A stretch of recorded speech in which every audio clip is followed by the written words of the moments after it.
Hello সবাইকে, আশা করি সবাই অনেক অনেক ভালো আছেন।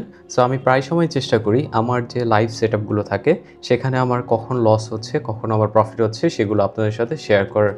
সো এখানে আজকে আমার যেই সেটআপটা ছিল সেটা ছিল অ্যারাউন্ড 17 জুলাইয়ের একটা সেটআপ, অ্যারাউন্ড 6টার দিকে। সো সেই সেটআপটাকে আমি ক্যাপচার করেছি। সেই ক্যাপচারটা কেন করেছি অ্যান্ড কীভাবে আমি এখান থেকে একটা প্রফিট জেনারেট করেছি আমি আপনাদের সাথে সেই স্ট্র্যাটেজিটা শেয়ার করে দিচ্ছি। সো প্রথমত হচ্ছে, আপনারা যারা আমার ভলিউম প্রোফাইল দিয়ে যে একটা ট্রেডিং স্ট্র্যাটেজি আমি শেয়ার করেছি সেটা দেখে আসেন নাই, প্লিজ দয়া করে ওইটা একটু দেখে আসবেন। তাহলে ওই সেটআপটা দিয়ে আমি কিভাবে এখানে প্রফিট করলাম সেটাও আপনি খুব ক্লিয়ারলি বুঝতে পারবেন। সো প্রথমত আমরা একটু বোঝার খুবই সংক্ষেপে আমি একটু বলে দিই যে ভলিউম প্রোফাইলটা কীভাবে কাজ করে। এই ভলিউম প্রোফাইলের মধ্যে তিনটা লাইন আপনি দেখতে পাচ্ছেন, একটা হচ্ছে ব্লু কালারের, একটা হচ্ছে ব্ল্যাক কালারের অ্যান্ড একটা রেড কালারের, রাইট? সো রেড কালারটার মানে হচ্ছে যে মার্কেটের মধ্যে কোথায় সবচেয়ে বেশি ভলিউম ছিল অ্যান্ড সবচেয়ে বেশি টাকা ডিপ্লয়মেন্ট হয়েছে সেই এরিয়াটাকে বলা হচ্ছে ভলিউম প্রোফাইলের রেড জোন বা পিওসি। অ্যান্ড পিওসির ফুল মিনিংটা কি? পিওসি। পিওসির ফুল মিনিং হচ্ছে, পিতে হচ্ছে পয়েন্ট, ওতে হচ্ছে পয়েন্ট অফ, অ্যান্ড সিতে হচ্ছে control. So point of control. And point of কন্ট্রোলের বাংলা যদি আমি করার চেষ্টা করি তাহলে আপনি বুঝতে পারবেন যে এটা এমন একটা এরিয়া যেখান থেকে কন্ট্রোলটা অনেক বেশি করে, আইদার বাইং সাইডে অর সেলিং সাইডে, এখান থেকে কন্ট্রোলের ডিসিশনটা আসার চেষ্টা করে। সো এই জায়গায় কারা ট্রেড করার চেষ্টা করে? বড় বড় ইনভেস্টররা বা বড় বড় ইন্ডাস্ট্রি যারা আছে বা ইনস্টিটিউশন যেগুলো আছে বা ব্যাংক যেগুলো আছে, তারা এই পজিশন থেকে তারা ক্যাপচার করার চেষ্টা করে থাকে। সো এই যে এরিয়াটা, এখন আপনি বুঝবেন কীভাবে এটা ভলিউম সবচেয়ে হাই, কারণ আপনি এখানে ইজিলি স্পাইক দেখতে পাচ্ছেন যে এই ভলিউম যে মার্কটা আছে বা বার চার্টটা আছে, এখানে কিন্তু এটা সবচেয়ে হাইস্ট ভলিউম, রাইট? সো এখান থেকে পয়েন্ট অফ কন্ট্রোলটা কাজ করে। অ্যান্ড উপরেরটা কীভাবে কাজ করবে? এটা অ্যাজ এ রেজিস্ট্যান্স হিসেবে কাজ করতে পারে, অ্যান্ড নিচেরটা কীভাবে কাজ করতে পারে? অ্যাজ এ সাপোর্ট হিসেবে কাজ করতে পারে, ঠিক আছে? সো এটাই যদি হয়ে থাকে তাহলে আমরা যেটা করার চেষ্টা করব, এই স্ট্রাকচারটা ব্রেকডাউন করার চেষ্টা করি। কেন আমি এখানে বাই করলাম অ্যান্ড এখান থেকে একটা ভালো অ্যামাউন্টের প্রফিট জেনারেট করেছি। সো এখান থেকে যখন খেয়াল করলাম এখানে একটা লো তৈরি করেছে, এরপরে কি হলো, আরেকটা লোয়ার লো তৈরি করলো। তার মানে কি, আমার এটা কিন্তু বর্তমানে ডাউন ট্রেন্ডে চলছে, রাইট? এখন আপনি যদি স্ট্রাকচারটা খেয়াল করেন আর আপনি যদি আমার এলিট ওয়েভের বেসিক্সটা দেখে না আসেন, ওইটা একটু দেখে আসবেন, তাহলে আমি এখানে কি বলছি সেটা আপনি বুঝতে খুবই ইজি হবে। সো প্রথমত স্ট্রাকচার ছিল এখান থেকে একটা নিচের দিকে আসলো, আবার প্রাইস ওপর দিকে গেল, আবার প্রাইস নিচের দিকে আসলো। এখন আপনি এখানে ক্লিয়ার দেখতে পাচ্ছেন এটা কি 1 2 3 ইম্পালসের সেটআপ হবে, নাকি এটা A B C corrective structure হবে? অ্যান্ড আপনারা যারা ভিডিওটা দেখে এসেছেন আমি জানি তারা সবাই রাইট অ্যান্সার দিয়েছেন, কারণ এটা হচ্ছে একটা কারেক্টিভ স্ট্রাকচার। অ্যান্ড কারেক্টিভ স্ট্রাকচারে অলওয়েজ এই হাইটাকে টেক করার চেষ্টা করে থাকে, ঠিক আছে?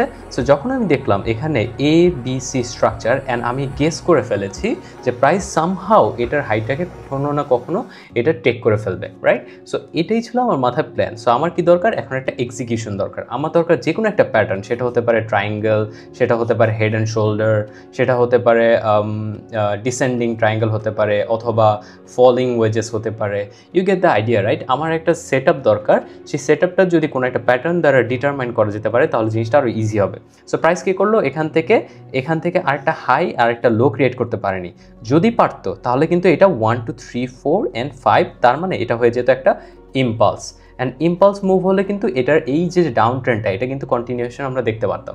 যেহেতু এটা একটা কারেক্টিভ স্ট্রাকচার আমরা শিওর, সো সেক্ষেত্রে আমার প্রাইস কিন্তু উপরে যাওয়ার চান্সেস অনেক বেশি থাকে, কারণ এই লোটা দিয়ে এই লোটাকে টেক করা হয়নি, স্ট্রাকচারাল একটা শিপমেন্ট আসতে গিয়েছে, রাইট? সো তখন আমি খেয়াল করলাম প্রাইস খুবই শার্প মুভ দিয়ে এটার হাই টেক করে ফেলেছে, রাইট? আপনি এখান থেকে যদি আমি ট্রেন্ড লাইনটা নিই, আপনি দেখতে পাচ্ছেন যে এখান থেকে এটার হাই অলরেডি টেক করে ফেলেছে।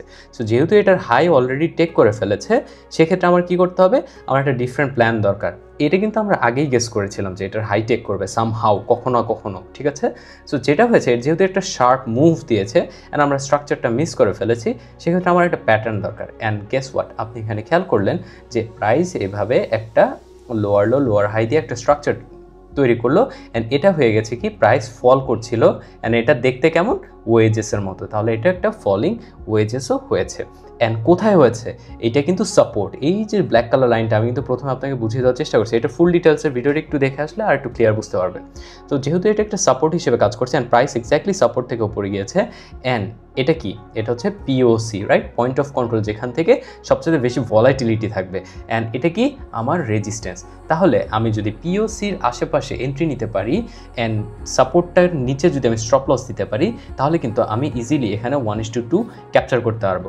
সো যে কথা সে কাজ, আমরা কি করেছি, এই জায়গায় আমাদের এন্ট্রি নেওয়ার কথা ছিল পিওসির ওপরে, বাট সামহাও এই রেড ক্যান্ডেলটা পড়ে গিয়েছে অ্যারাউন্ড 7:30টার দিকে, মনে কর সেই টাইমে একটা নিউজের চলাকালীন সময় আমার এই পজিশনটা হয়ে যায়। সো আমি সবসময় সাজেস্ট করি যে নিউজের সময় অথবা নিউজের টাইমে কখনোই ট্রেড নেওয়া উচিত না।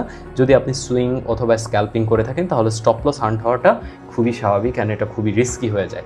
সো সেক্ষেত্রে কী হয়েছে, আমার স্টপ লস অলমোস্ট হিট হয়েছিল, কারণ মানুষ এখানে কনফিউজ ছিল, অনেকে না বুঝেই সেল করে দিচ্ছিল, অনেকে না বুঝেই বাই করে ফেলছিল, ভলাটিলিটি অনেক হাই ছিল। কীভাবে বুঝলেন, আপনি দেখেছেন কি না, এই একটা ক্যান্ডেল কিন্তু পুরো একটা এরিয়াকে কভার করে ফেলেছে, রাইট। সো এই একটা ক্যান্ডেলে ধর এইটা হচ্ছে 1 আওয়ার চার্ট, এই 1 আওয়ার চার্টের মধ্যে 1 আওয়ার চার্ট দিয়ে আমার এখানে কতগুলো 1 আওয়ার চার্ট ছিল, রাইট, কতগুলো ক্যান্ডেল ছিল, 1 আওয়ার ক্যান্ডেল ছিল, সেই সবগুলো কিন্তু একটা ক্যান্ডেল দিয়ে ক্যাপচার করে ফেলা হয়েছে, রাইট।